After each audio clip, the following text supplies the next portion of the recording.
What is up, fam? It's your girl, Natalie, the Keto Bikini Pro, also known as Coach Nat, to my wonderful clients and tribe. Y'all, what a couple weeks it has been. Whew, I got quite the update for you this week. Before I dive into my 4 weeks in, almost 5 weeks in, 13 weeks out as of tomorrow, prep update for FMG Mexico, my ketogenic bikini prep. If you have not yet subscribed to my channel, Keto Bikini Secrets, please do so below. Click the notification bell so you are always aware when I am coming out with a new video. Oh boy, it has been almost 3 weeks since I've updated you on my journey back to the stage this year with a ketogenic, not just keto, but ketogenic, ensuring that I am in ketosis, that I am producing ketones, higher fat, more moderate protein approach to stage prep this year. As of tomorrow, I am 13 weeks out to FMG Mexico, my next pro show with a brand new federation. I'm 5 weeks into prep as of tomorrow. My last update that I shared on my Instagram a few days ago was as of my 4 weeks in, 14 weeks out update from last Saturday. And the last YouTube episode was 2 weeks into this cut. So it has now been almost 3 weeks.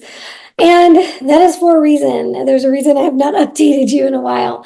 So 2 out of those 3 weeks were mayhem and foolishness and all the things, frustrations, setbacks. Like I said, there's a lot to share. So before I dive into all my stats and all the stuff, let me just fill you in on what's been going on. So a couple weeks ago, I got my cycle.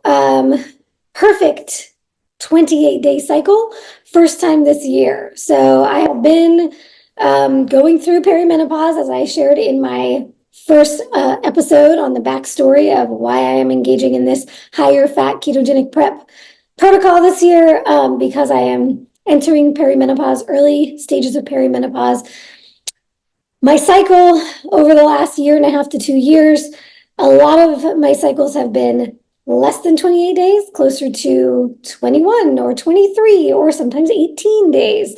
And as of this year, 2024, I went through a couple of cycles after January. I believe it was the February to April time period where there were 40-day cycles. So I was not getting my period once a month. It was extended, and I was happy about that. And I was kind of thinking, oh, maybe I'm entering the next phase, getting closer to menopause. Now, as I suspected, bringing my fats up, significantly shifting my fat to protein ratio, which was the goal for this prep, and the purpose for this prep was to hopefully improve my hormonal profile. I could suspect, much to my dismay, perhaps, that my cycle would shorten again. And ideally, a 28-day cycle is what you want. You want that to be regular, and that is a fantastic sign of health. So while I am thrilled for that, I have to say it was kind of nice to have the 40-day cycles, because I just was not dealing with the symptoms and the experience of the monthly bleed. So yay for 28-day cycle. That's a great sign. But also it did come along with the standard symptoms that for me are not pleasant at all. I know some women have easy periods, others very, very extreme. I have had extreme periods my entire life. It's always been a battle for me since my very first period at 11 years old. I was on birth control for many, many years. I think I shared this in my first episode. All that to say, over the years, going paleo, keto, carnivore, my cycle has absolutely improved in terms of cramps and symptoms, in terms of the duration, the extent of those things, and the more regularity of my cycles, at least leading into before perimenopause. Perimenopause is when I started to experience these shorter and longer cycles and not really knowing what to expect. But before that, I had gotten pretty regular, and I could expect that the symptoms were only going to last about 1.5 to 2 days tops, which, while they are extremely unpleasant, and some cycles are definitely worse than others in terms of the pain, the extent of how painful it is, how extreme those symptoms are, knowing that it's down to 2 days or less is incredible compared to what my life was like before I changed my lifestyle and got healthy. So, cramps, back pain, body aches, fatigue, these are things that I still experience 1 to 2 days during the very beginning of my bleed, usually the first couple of days. Intense back pain, body aches. It can feel kind of like the flu. The kind of inflammation that I have in my body. I usually see a change on the scale. I usually see inflammation reflected that way as well. I also get worse digestion. I've always had gut health issues. Another thing that has incredibly increased with my change of lifestyle. However, my digestion definitely slows down during my bleed, and I have more indigestion, bloating, discomfort, stomach distension, that kind of stuff, along with my bleed. So that, I definitely experienced all of those things this past cycle. So that was not fun. Of course, I always kind of take the numbers on the scale with a grain of salt during that time, knowing it will normalize again afterwards. However, this month I got a twofer.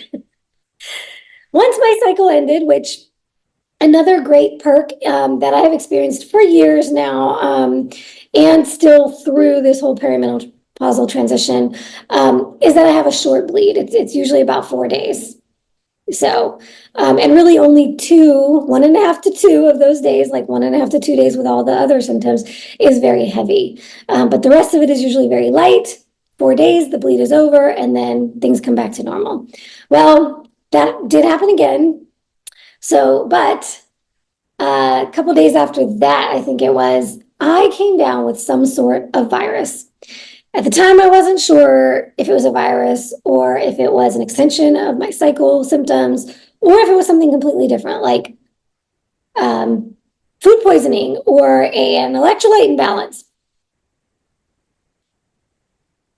I experienced some of the worst stomach pain, and it wrapped all the way around to my back, my kidney area, which scared me, to be quite frank.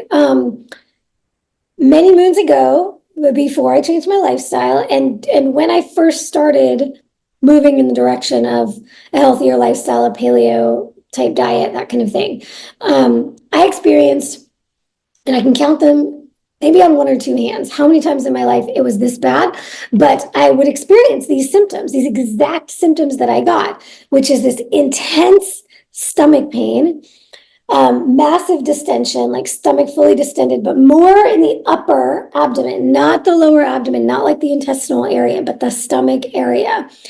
And then the wraparound to the kidneys kind of back pain. And it has, like, they're vivid to me, these moments where I've experienced this before in my life, because in those moments I remember being scared, like, do I need to go to the emergency room? So that's how I was feeling. It also came with constipation, which is not something I ever experienced. Like, for me, especially going more carnivore and taking out any of the extras and getting those carbs to 20 grams total or less, which is what I've been on these last few weeks, usually I have loose stools. It's usually in the opposite direction, which, by the way, my stools have been amazing. Yes, we're going to talk about poop in these updates. It's very important to your health. For those of you who are not familiar with it, I highly encourage you to check out the Bristol stool chart or Bristol stool scale. It will help you. You can literally track your bowel habits to determine whether you're experiencing changes, when you're experiencing changes, what's healthy, what's not, all that good stuff. And for those of you who use Chronometer, which is what I use to track my macros, you can actually track your stool in Chronometer. They have a biometric you can use that uses the Bristol stool chart. So I encourage you to do it. It's really helpful to understand these kinds of things. So all that to say, I haven't had that loose stool. I haven't had urgent bowels or any of that. But whenever this hit after my cycle, I was not going to the bathroom. And that is a problem. You don't want to be unable to excrete. Now, I could do a whole separate video on this, carnivore and constipation and loose stools and all of that. And maybe I need to do a separate video on it because I don't want to take up this whole video on it. But a lot of the time, folks who go carnivore don't go as often and they think it's a problem. It's not necessarily a problem if you're just not going often because you just don't have a lot of waste to release, to get rid of. But in this case, along with all of those severe symptoms I was having, and the fact that I was not going when I do normally go once a day easily, the fact that I had the pain, the distension, it was constipation. Another sign that you know it's constipation is when you feel like you have to go and you try and you cannot. So that's what I was experiencing, which made all of the symptoms worse because I could not get anything out of my body. So I also had headaches. I had body aches, the same kind of body aches I get during my cycle. But also the same kind of body aches you might get when you have a virus or a flu. Hot and cold spells. I was sweating and then I would be cold and I could not eat. There was a day, and you'll see it when I share my data, that I did not eat. I got about maybe 400 calories the whole day, which is, I will say, I don't remember the last time I fasted. I haven't fasted in years, at least 2 or 3 years, probably 4 or 5 years. So I do not fast. So this is very, very uncharacteristic for me. And this was simply because I was in so much pain. Just getting some water with electrolytes down, that was my only goal that day. Water with electrolytes and broth. That's all I consumed that day for the most part. I think I put a couple of yolks in my broth just so I could get more nutrition. And I mixed up my powdered multivitamin just so I could get some micronutrition. But that was it. So, all right, all that to say, I had to take a lot of extra rest days. I had multiple days where I did not hit my macros. I needed to get a lot more rest.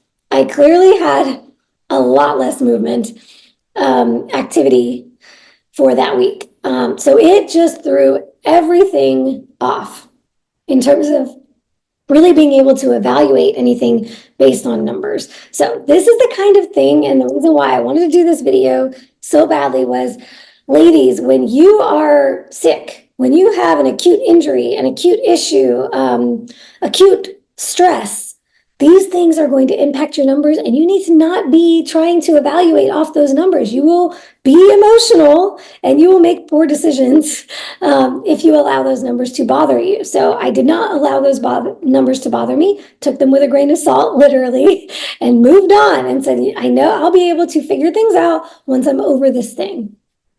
So all I will say in terms of my mindset coming out of this crazy 2 weeks, I feel more gratitude for the simple things in life. Being able to get up, make my bed, do my laundry, do the dishes, cook my food, sit on the balcony and experience sunshine in my eyes in the morning. Just the simple things I normally do because I had a full day where I could not get out of bed. That is not fun. So it's just, it puts things in perspective of how much we take for granted on a day-to-day basis. So my message to you is be grateful for things like being able to work, having a job, having housework to do, being capable of doing housework. Be grateful for all of these things because it feels so good to be normal again. Normal feels optimized. It feels amazing. All right. Now, with all that said, as I said, I wasn't too worried about the numbers. They did come back down and we hit a new low the week after I was ill. So I have not crunched all the averages for week 5 yet because tomorrow's my last day in week 5. So all of those averages I will be calculating on Sunday, and then I'll be doing my next update for you all following that. Also, I've gotten a lot of questions about what I was eating when I did the 80% fat and what my meals are on a regular basis. If you're not following me on Instagram yet, that is where I share more of that day-to-day stuff. So check out my Instagram at the Keto Bikini Pro. I usually share those things in my stories. I don't do it so much on my page. I will be doing more on my page because I know people want to see what I eat, and then, in the stories, it goes away after 24 hours. But I do also have stories highlights with my meals and my protein treats. Although I think something happened to that highlight, so I need to redo that one. But you'll see my meals on here. I've got a ton of my meals in that highlight from past stories. You can click through and just see all the things I eat on a regular basis, from off season to prep to all of it. But on my next update, I will dedicate some time to talk about what I was eating on that first week and then how my meals have changed each week, the small changes I'm making as I'm making the changes to my macros. So on this video, I will talk a little bit about what my meals have been this week. But then in the next update, since it won't be a massive update like this one, I'll just share the week 5 average stats, and then I'll share all the fun stuff about the food. So, all right, let me share my screen with you.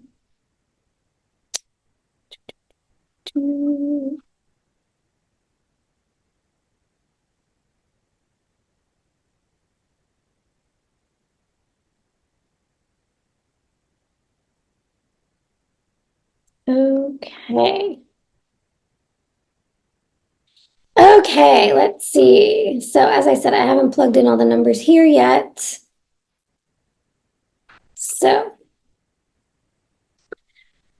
all right, so here's where the averages landed at the end of week 4. So 4 weeks into the prep, 14 weeks out to my show.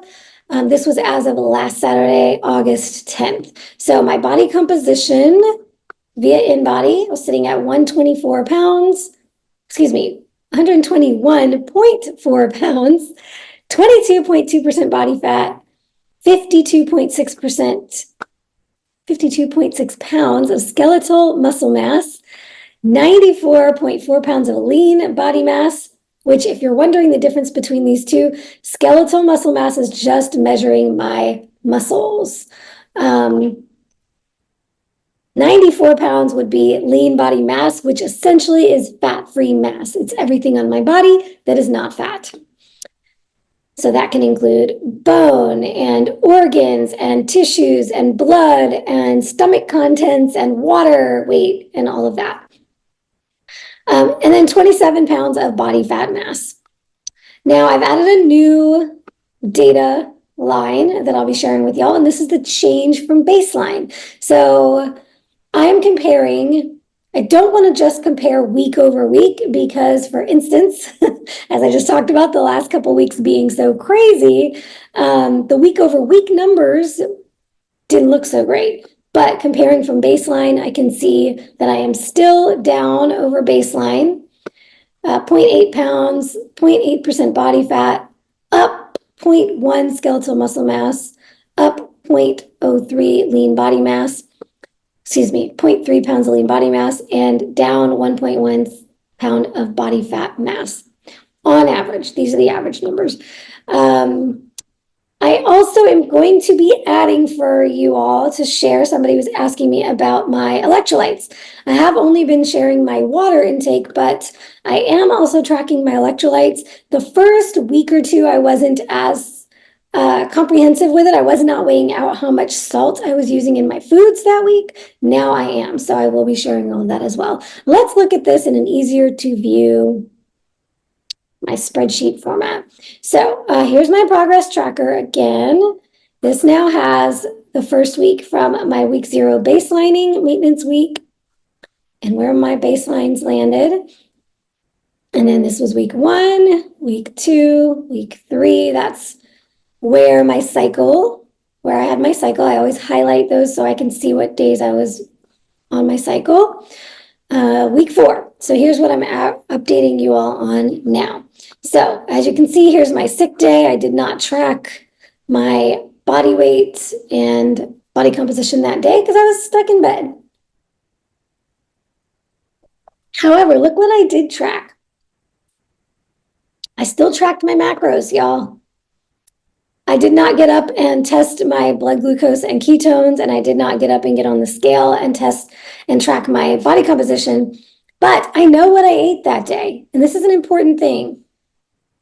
I work with so many clients, and some of them nail it. They track their macros no matter what. Others always find an excuse not to. If you want results, you can't tell me you don't know what you ate. I was literally feeling like I was on my deathbed. I know what I ate that day.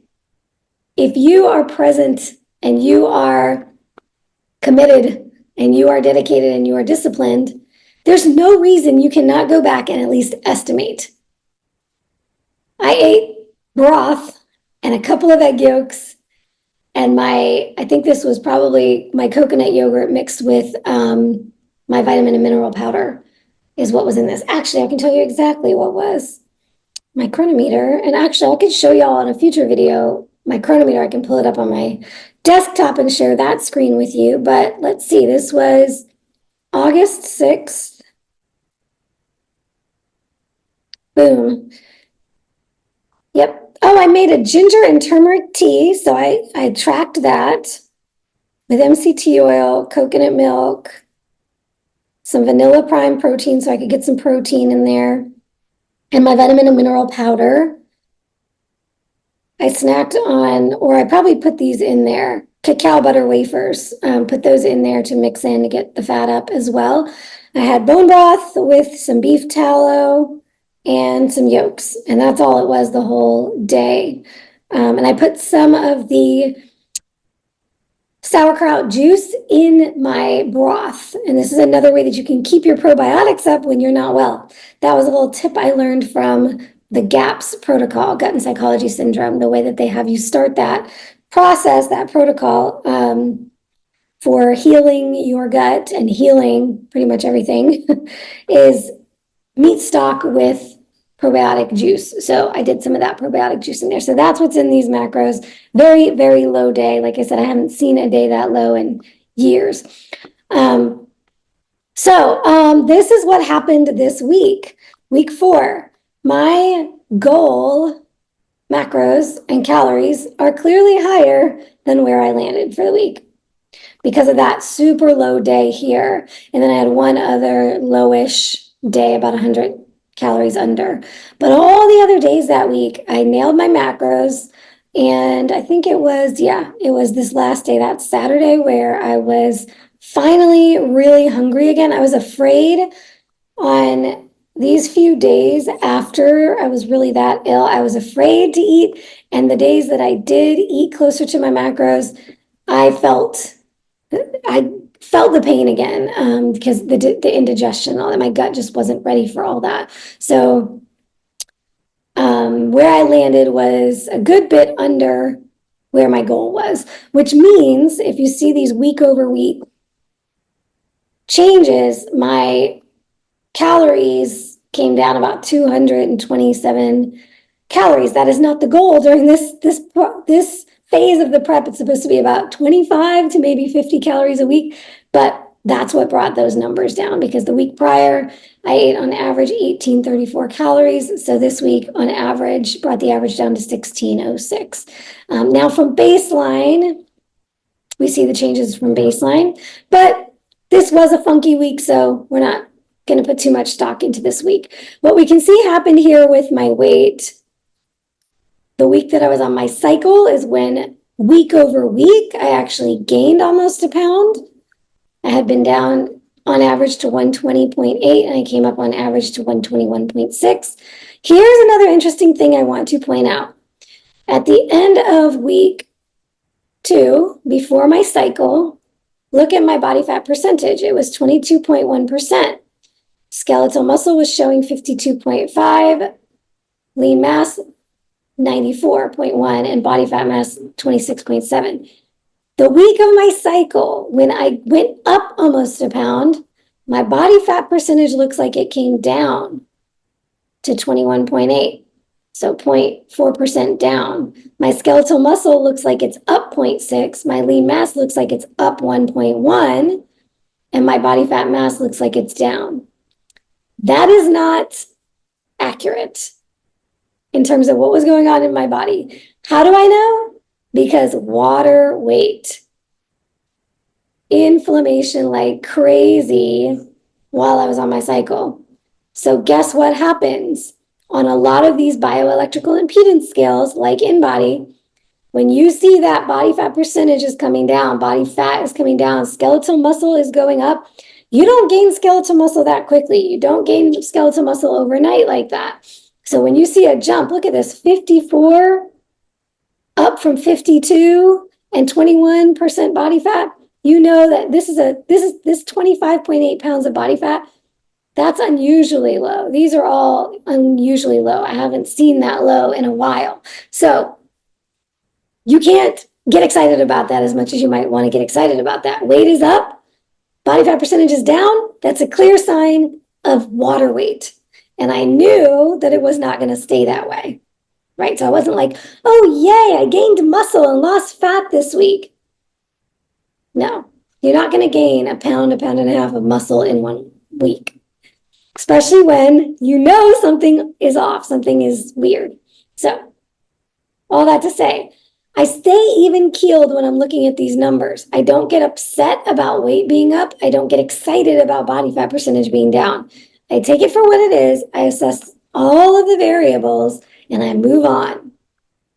And then, of course, we moved on to some more crazy stuff this week. I could have been upset that I did not drop back down to my old low. Why didn't I drop back down to 120 pounds? I didn't eat. I should have dropped, right? Look, I knew something was not right in my body. Things are wonky. Things are weird. And then look what did happen days later. If I had been upset, look at this, the day after I did not eat, look what happened with my weight. It went up 2 pounds, practically, 1.3 pounds overnight to 123, which I have not seen since before I started the prep. Should I now be discouraged and go off track? Because if I'm not eating, then I should be losing, right? Not when you got a virus and some weird stuff is going on with your body. Just wait it out. Look what happened. It dropped back down to 122, then it dropped back down to 120.8, then it dropped back down to a brand new low, 119.5. And look what happened to my body fat percentage. It went up. Oh no, I lost muscle mass. Look, my muscle mass went down to 51.1. Look at how low my lean body mass. I lost lean body mass because I was in bed and I didn't train. Once again, y'all, that's not what's happening. It doesn't happen that fast. These scales are giving you guesses. They do not measure your tissue. Bioelectrical impedance scales do not measure your tissue. It's not measuring muscle tissue and fat tissue. It is sending electrical currents through your body to estimate, based on the impedance, what it might be going on. So we take everything with a grain of salt and we just keep looking at those averages, okay? All right, so all that to say, now that I'm through the crazy weeks, and let's see what also happened with some of my other data here. So the week of my cycle, here's my fasted glucose and ketones on average, 90.4 fasted glucose. That was up over the previous week on average and up from baseline. That's kind of interesting. My ketones were down week over week from where they were the previous week, 0.9 to 0.6, and up from baseline, which makes sense because baseline was before I jacked my fats up and pulled back on the protein. All right, now here's the days of my cycle, 1 through 6, or 28 through 6. My water intake has been going up. I've been more diligent about the water. And then these are all of my electrolyte numbers now. So I am tracking sodium, potassium, and magnesium. So I think this was after I started weighing my salt. Yeah, as you can see, look at this. these first couple weeks that I was tracking, I was not yet tracking the salt I was putting in my food. So the numbers all look lower. Then this was the week I started tracking my salt and my electrolyte supplements. And with Chronometer, I track what might already be in my foods as well. So everything that's in my food, plus my supplement packets, my Element, my Salty, my Relight, whatever I'm using, and the salt that I'm using to salt my food. So this now has all of those. So you'll see most of the time I've started to figure out that I sit around this 7,000 milligrams, over 7,000 milligrams of sodium. Most days now I'm seeing that I'm sitting around this 3,000 to 3,500 potassium. These are all in milligrams. And then lately I pulled back on the magnesium. I was a little concerned after my cycle when I really got sick. As you can see, this is where my magnesium numbers were really high, 700, 800, 900. I was a little concerned that the amount of magnesium I was taking was actually slowing down my digestion even more. So I actually pulled back here on the 8th is when I cut back on how much magnesium I was taking, and things did improve. So now I've been sitting more around the 400 to 500 milligrams of magnesium per day. And that is everything that's in my food and my supplements, as far as I can track. All right, so from my cycle, I was averaging 7.5 hours of sleep. I have to say this, usually during my cycle, I have really bad insomnia. So the fact that I got more sleep than usual during my cycle, that is a really positive sign right there, that I actually slept through the night.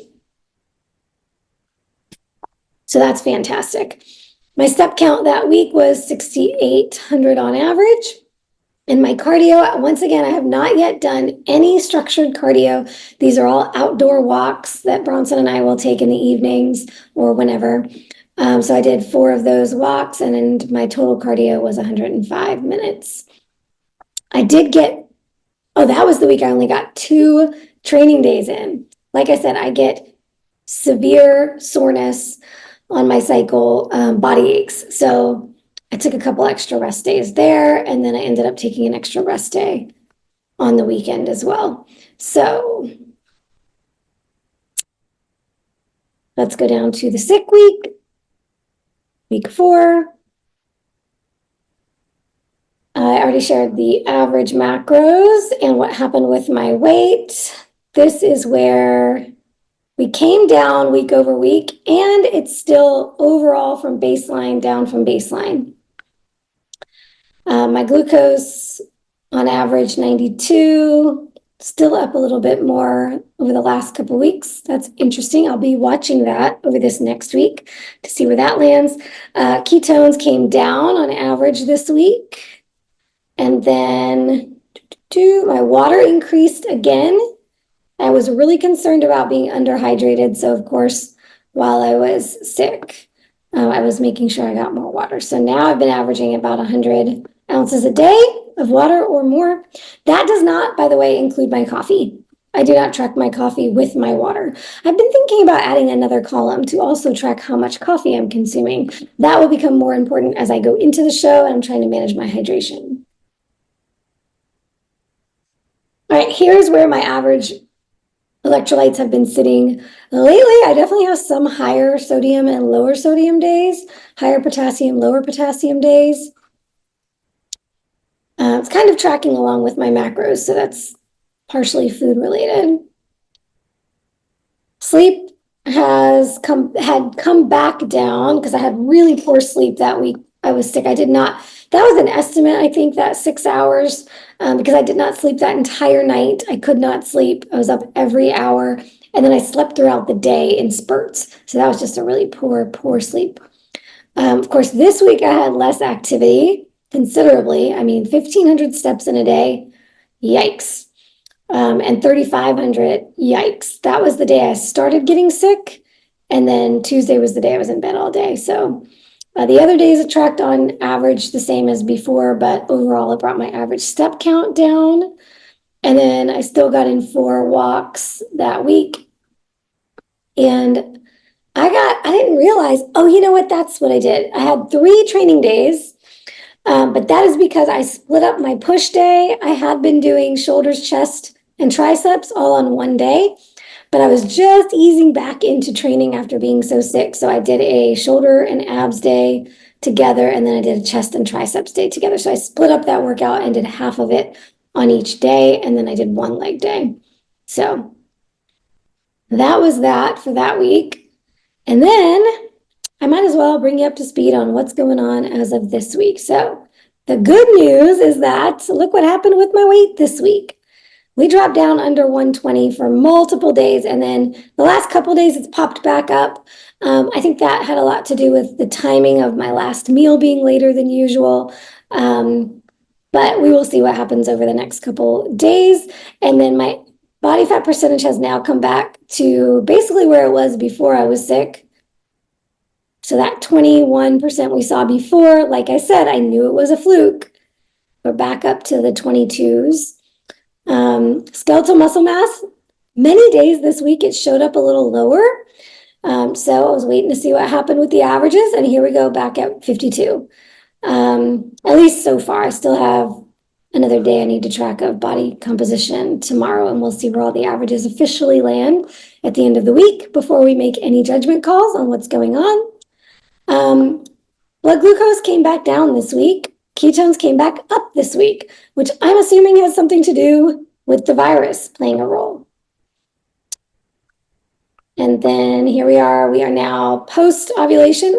If I ovulated, like I said, I kind of really still have no idea what's going on with my cycle right now. This is the column where I track my hormones, and my estrogen surged yesterday. That 179 number, that is high. Usually I'm low estrogen, so that was interesting. My progesterone was also the highest it had been all week, so I don't know what drove all of that. But I'm learning. I'm still learning more about that, so we'll talk about that in future videos. My water has been staying right around 100 ounces a day, so that's going to be my goal. I've set that as my goal going forward, is 100 ounces. And then my electrolytes really averaged out nicely. I'm finding my sweet spot with my electrolytes. So where I have been sitting and where I'm feeling really good is about 7.5 grams of sodium. So 7,500-ish milligrams of sodium, 35-ish, 3,500 milligrams of potassium, which is about 2 to 1 sodium to potassium. So potassium is about 50% of sodium, or a little bit less. And then my magnesium, like I said, I pulled back to more of the 400 to 500 range. And so far things are feeling really good. So I think I've dialed in the lights and the water, how much water and how much lights to feel optimized. My sleep has been amazing this week. 8 hours, I even got 9 hours the other day. This was an 8-hour night as well, but I got up to pee at one point, so I took out 30 minutes for that. But averaging 8 hours of sleep is freaking amazing. I'm thrilled with that.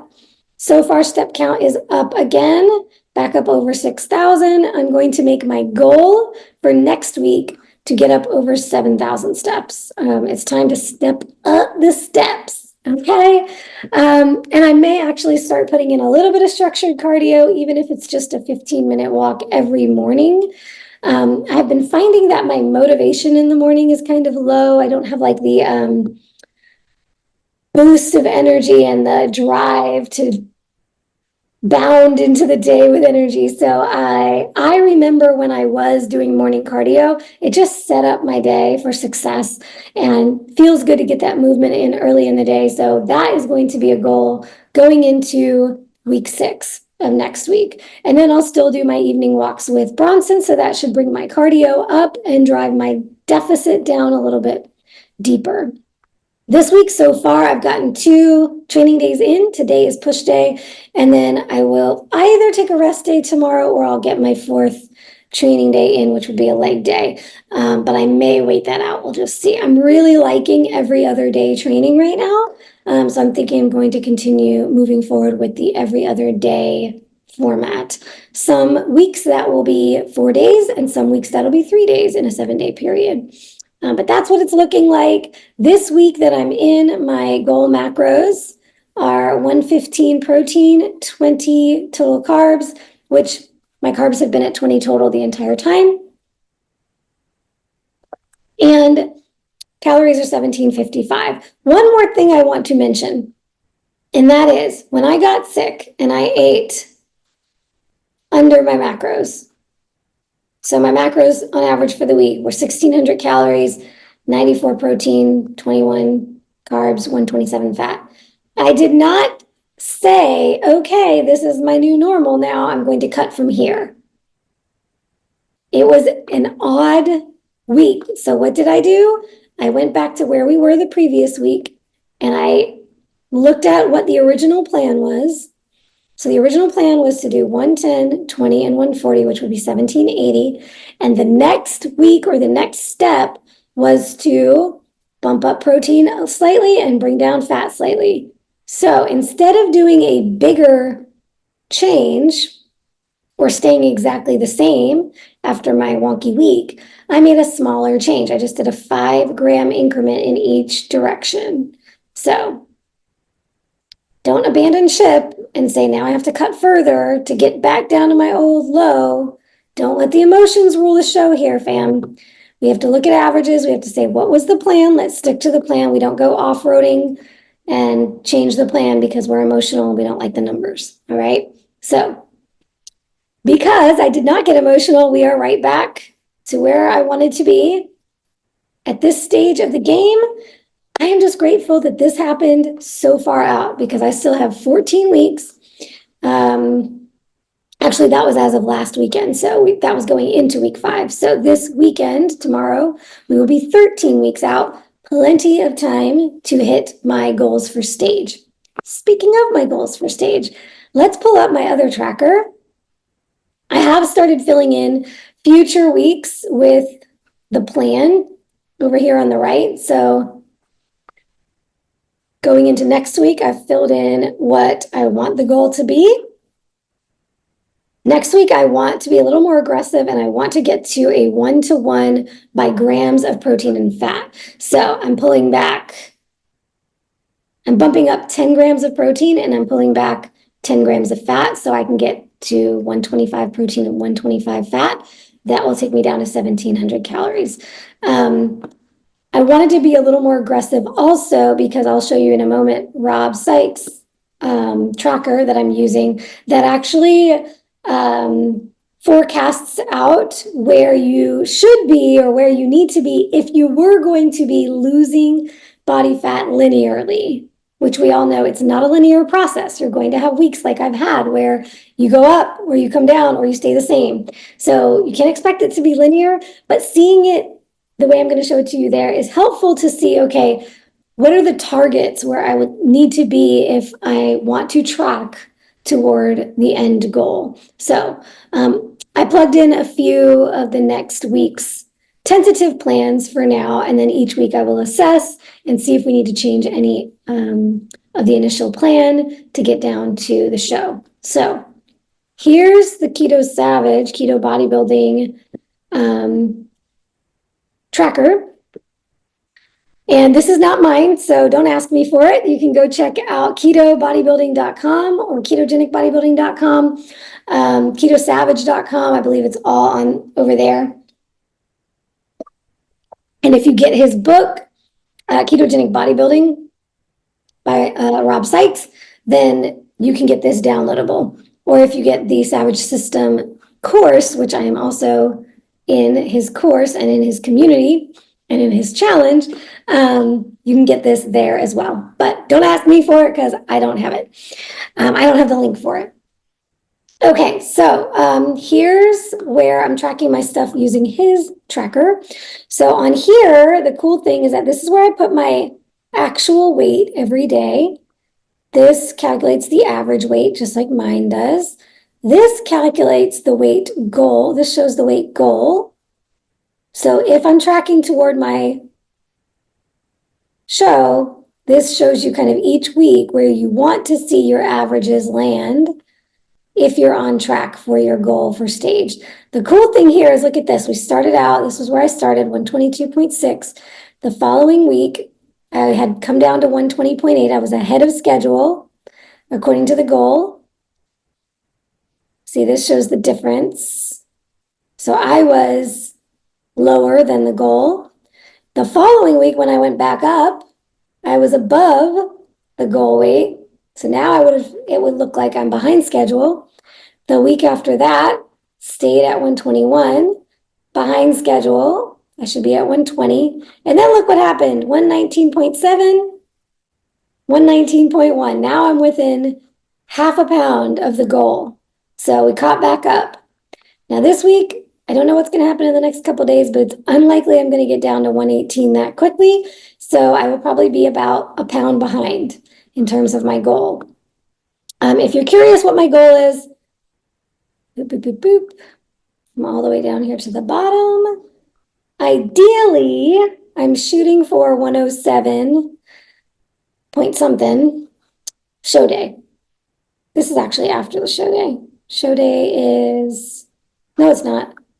Show day is the 16th, so I didn't even pull it all the way down, did I?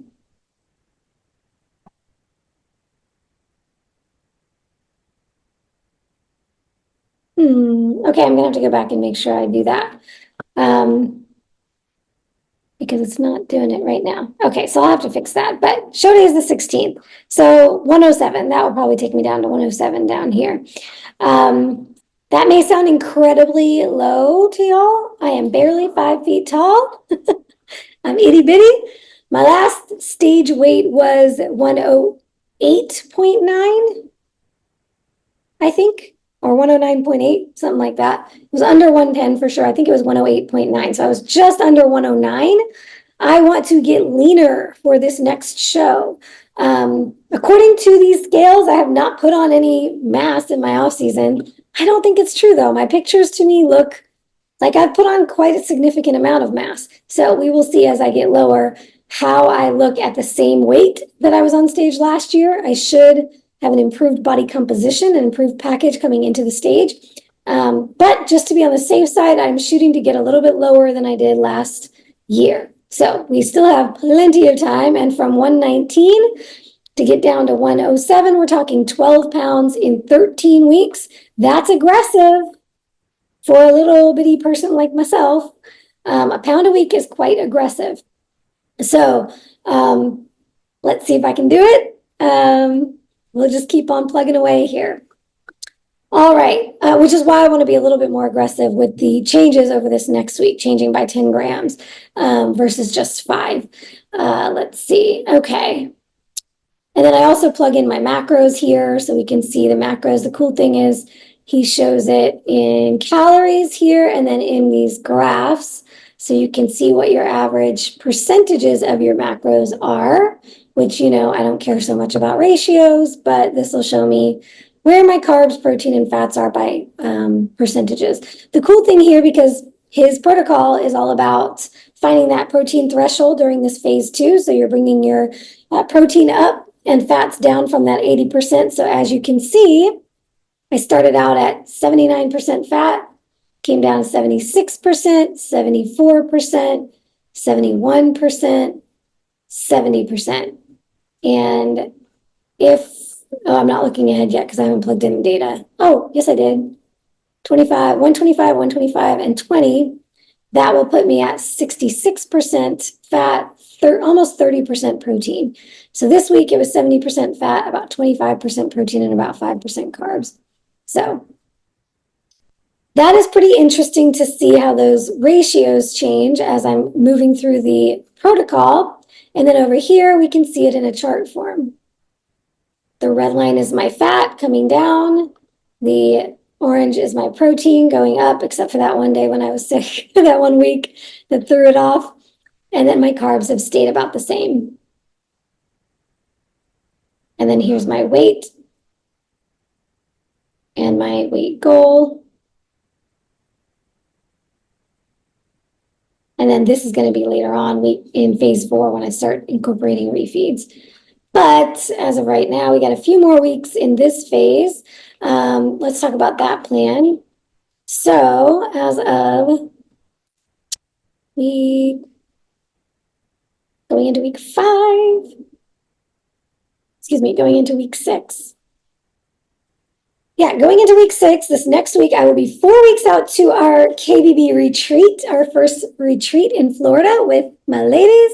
So we'll be doing photo shoots. We'll have some beach and pool days. So I'm very excited about that. What I am hoping to accomplish is that by the time I get to the retreat, I will be done with phase 2, the protein threshold phase. Now, the way Robert, a lot of the people Robert works with, once they get to 1-to-1, that's usually where their protein threshold is.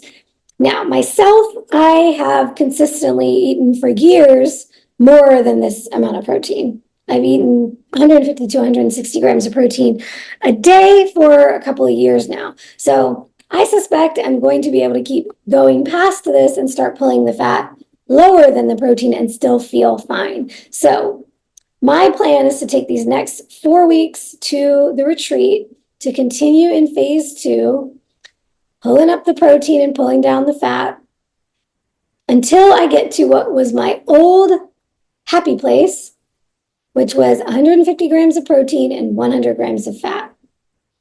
That will be 38% protein, 57% fat, and still my little 5% carbs. And that will take me right to the retreat. And then coming out of the retreat, I will have 9 more weeks till my Mexico show. So that is when I will enter phase 3. At least that's my plan for now. If I start to discover that, my new protein threshold is 140 grams, then maybe I will start phase 3 a little bit early. But as of right now, that is my plan. 9 weeks out to the show, enter phase 3, and then go from there. Okay, let me stop the screen share. All right, fam, that was very data heavy. I did say that I was going to share a little bit about what I've been eating this week. So I shouldn't even have to look at it because I've basically been eating the same thing all week, and it has been so enjoyable that I'll probably continue it. I will be continuing it at least for 1 more day. And then next week, I might switch it up a little bit because I do like to switch things up. So all week, I have been eating. Oh, I can show you a picture if it'll show up without a glare. My favorite meal currently is bacon, eggs, and protein pancakes. I have not made protein pancakes. I can't even remember the last time I made them before this week, but something told me, because I saw the bacon at Sprouts and they had, this is the no sugar bacon. What brand is it? It might be the Sprouts brand, Sprouts Butcher Shop. Let me see, I have it in my tracker here. It is the Butcher Shop. Yep, it's the Sprouts brand. It's the Butcher Shop uncured applewood bacon and uncured hickory smoked bacon. And now I've had both of them. I have to say the hickory smoked, even better than the applewood. Amazing, but they're both really good.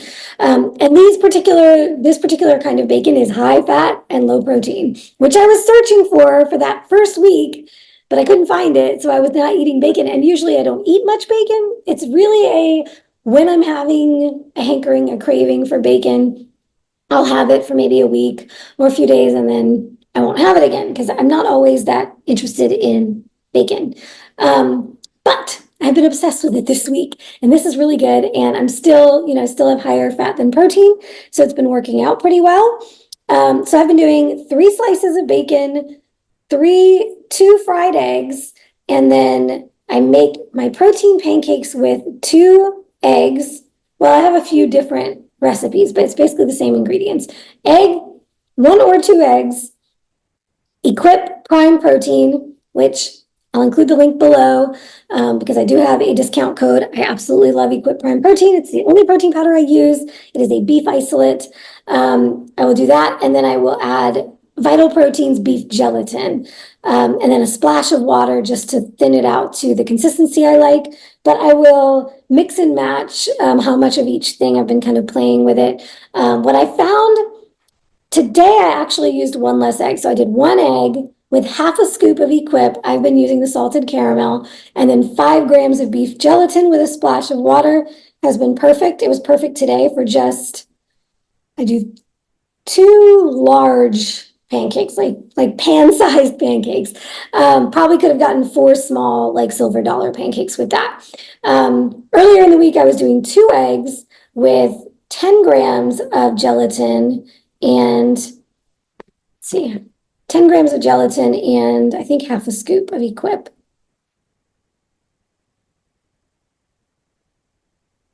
About 2/3 of a scoop of Equip.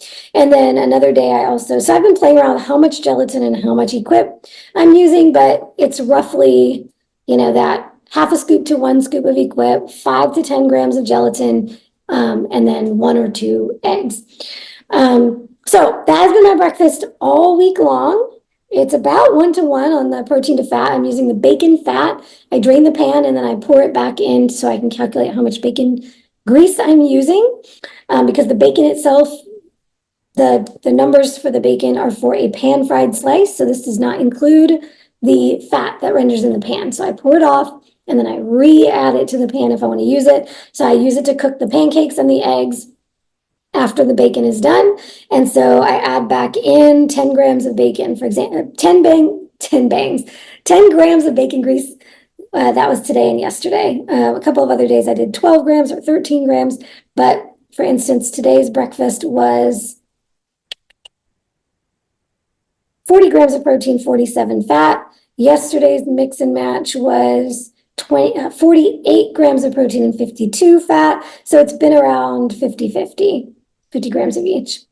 My second meal of the day has been 8 ounces of ground beef, and I have been combining a halal, you know what? Yes, that's accurate. 2 different halal ground beefs that I get from Costco. A 80% lean, 20% fat, and a 85-15. 2 different brands, but they're both halal beef that are different fat to protein ratios.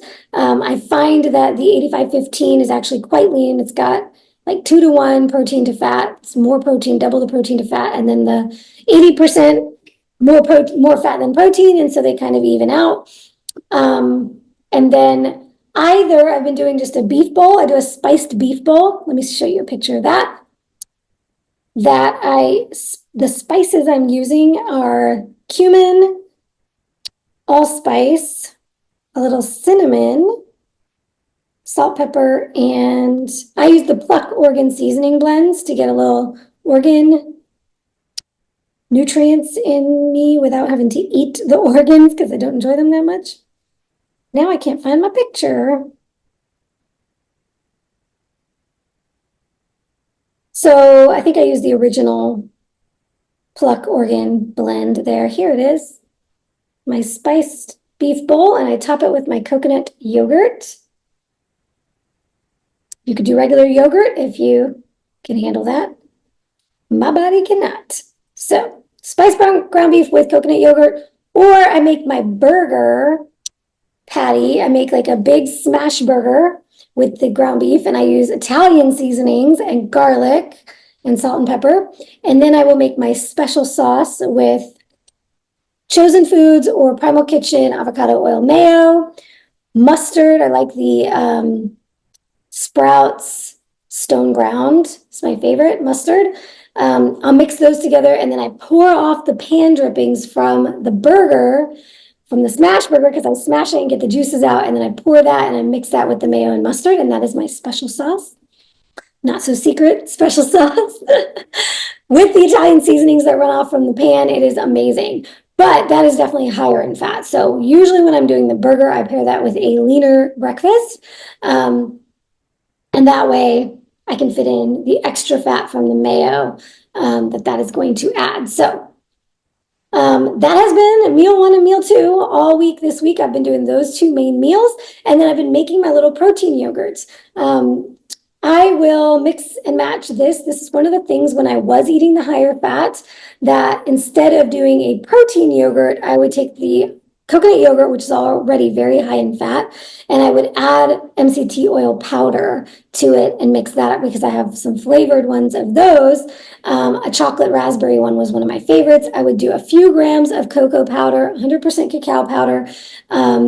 That has a couple of carbs, but it's minimal. And I would make a little protein kind of fudge thing. So now that my protein is higher again, and I've pulled back on the fats, I've been doing my protein bowls where I just add a little protein powder to the yogurt, and it's the same idea. Okay, here's a picture of one I did a while back with some macadamia nuts on top. But that is my little yogurt bowl. So I can do that either as a fat bomb or a protein bowl, depending on my macros. And that's my little snack in addition to my meals. Also, I should mention that I do consume sauerkraut every day as well. So I do about an ounce of that before my dinner. So that's like my little snack while I'm making dinner to kind of prepare my gut bugs to get ready to digest, and to make sure I keep those good, healthy gut bugs populated between that and my yogurt. I usually buy the Kulina brand coconut yogurt, but it is very pricey. So I actually just made a bunch of batches of my own coconut yogurt, which I'll have to do a video on how I did that because I think I have figured it out, a perfect recipe. So it came out really well this time, and I have a bunch of jars of it. So I'll have to do a separate video just showing you how I make my coconut yogurt, if I can replicate it again, hopefully. All right, that's it for this week. And then I'll be back in just a few days to share how this week ended up and how we are progressing into next week. And then I will share a lot more of the food stuff, week over week, kind of what my staple meals have been and how those have changed over time. All right, I've rambled on enough. Give you back the rest of your day. If you have questions about my prep, about my foods, about my body composition, about keto, about carnivore, anything you want to know, drop them in the comments. I will respond, and or add it to another video. I'll catch y'all next time.